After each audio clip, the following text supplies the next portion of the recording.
So I'm starting to believe that I really like is to mess with guitars. It's not even to play or to collect them or anything. It's just like mess with them. Just change things and see where it goes. Also, buying them. Buying them is a big thing. So last time I was like, don't look at things while you're looking at cheap guitars. And I was like, no, I didn't succeed in doing that because I was on Facebook Marketplace and I saw this Fazley listed as electric guitar. Their logo, I could see that there was a deal to be had. The guy was asking for £65 for this. I was like, oh, it's a great deal. It then later on lowered for £50. It's like, even better deal, but I don't want to spend £50. So I asked, do you want to trade your guitar for my first pedal if you're not like using it? And the guy was really cool. Actually, when I went to get the guitar, I realized it was from a local band that I had seen not too many weeks ago, and we had a bit of a chat and it was good to catch up. So there you go. So I got home and the guitar was like this, like you see on screen. It was a Sunburst. Really, actually, it was good looking, and the guy had upgraded. Had put locking tuners on it, black ones, although it didn't match the colors. And it had a dirty torque iron gear pickup. So I was like, oh, this is really cool, and I played it and I really enjoyed it, and I thought, oh, this is great. If only it was a different color. Although I don't know why, because Sunburst is fine, but if only it was a different color. If only if it was Sherwood green.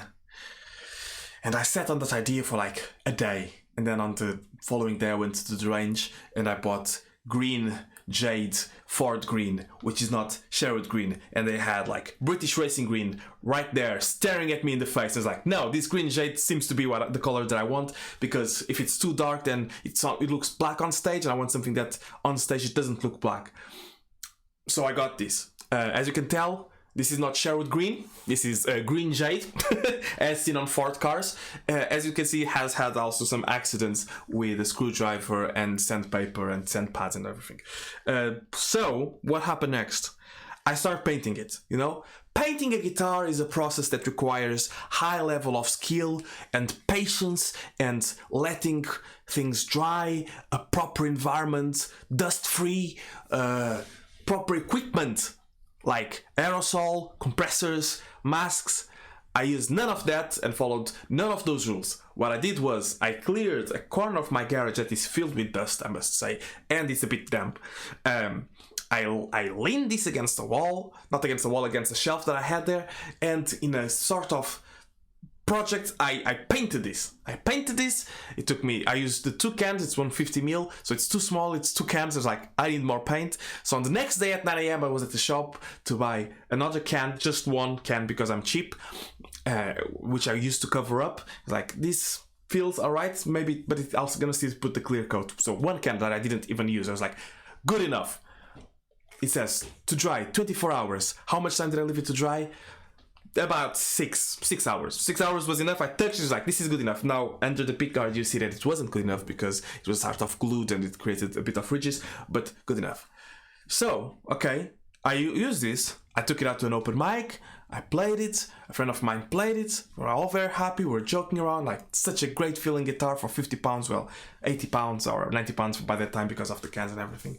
This is amazing. And I thought, this is amazing, but it's not the color that I want. I want a Sherwood green. And actually what I want is an offset guitar, like a Jaguar or a Jazzmaster, because I already have a Strat type guitar. Why? Why am I like this? Okay, so I thought, I want to sell this, but I want to make as much money out of this sale to recoup to buy into other things. So I'm going to downgrade the guitar. I have this great idea. So I had these Harley Benton tuners from a guitar that I took the tuners out, but these ones are, you know, chrome, so it matches the hardware. And I had HSS pickups from a Pacifica that I didn't like the sound. Was like, they're all Nico pickups, it's fine, whoever gets the guitar can sort it later. What I didn't preview was like 10 hours of intense troubleshooting, because it was like taking away what the other guy had done and trying to figure out what exactly I was supposed to be doing. I realized that one of the Pacifica pickups, the neck pickup, it broke the wires. So I was trying to solder the wires to the pickup, and then I was assembling, and it kept things that this like guitar is not really good for. These screws are impossible to take out and put back in. Like, every time that you put them back in, you have to use too much torque, really. But in reality, it's a pretty good guitar. No, it's a full solid block that is right here attached to the bottom. You can like flutter it a little bit, but not much. I don't know where the trim arm is. And everything. But going back to the pickups. So it had a push-pull. I took the push-pull out because it was too complicated for me to be able to work out what was going there and everything. So I put a new volume pot and down and made sure that everything matched, and the pickup. So the bridge pickup didn't work. Eventually it didn't work. These ones are like 50 millimeters, so the covers, the white covers that I wanted to have like all white plastics didn't work. So I went to pick up this pickup that I had in the garage, which is a neck pickup from an ESP that I had like 4 or 5 years ago. I put it in, I wired everything, put it inside, didn't work. Again. So I really looked attentively, and you know, it was frustrating, but I think I learned a lot by doing this, like in terms of wiring and soldering and everything. So it wasn't all lost, wasted time. So now it's all working. It's all working. Let's go through the specs. It has crappy tuners, Harley Benton. It has bum nut, which is good. It has a roasted maple neck, which is good. And it has 9.5 inch radius. It has 2 ceramic pickups that actually sound alright, and the bridge pickup sounds like a bridge pickup. And it has the solid block.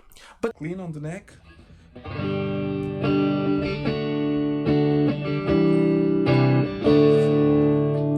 I can pick up.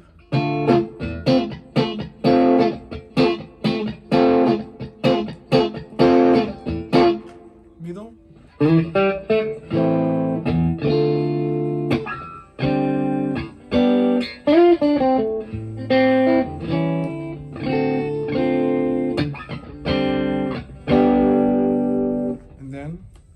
Starts going towards the humbucker.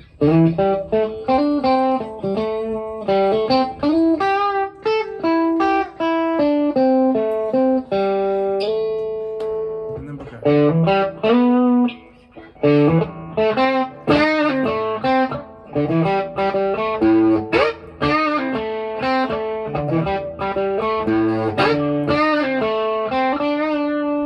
Back to the neck pickup.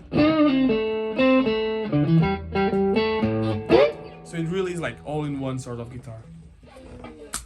You ask, well, how did you relic this? Because after all that frustration with electronics, I looked at guitars like, this is not a perfect finish. It's not, you know, from in the camera and on stage and everything, it's pretty good. But like, there are things that could be better. It needed more clear coats and it needed more polishing. So it's not the perfect finish.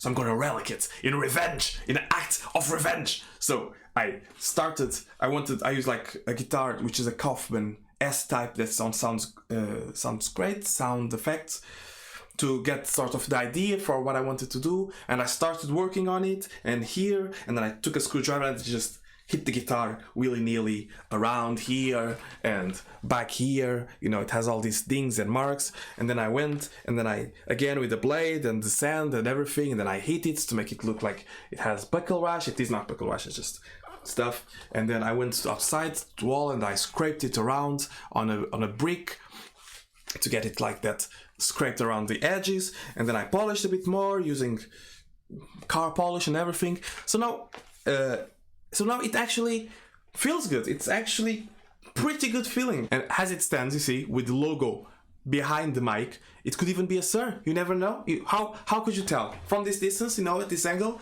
and you're rocking out, right? How would anyone know? How would they tell?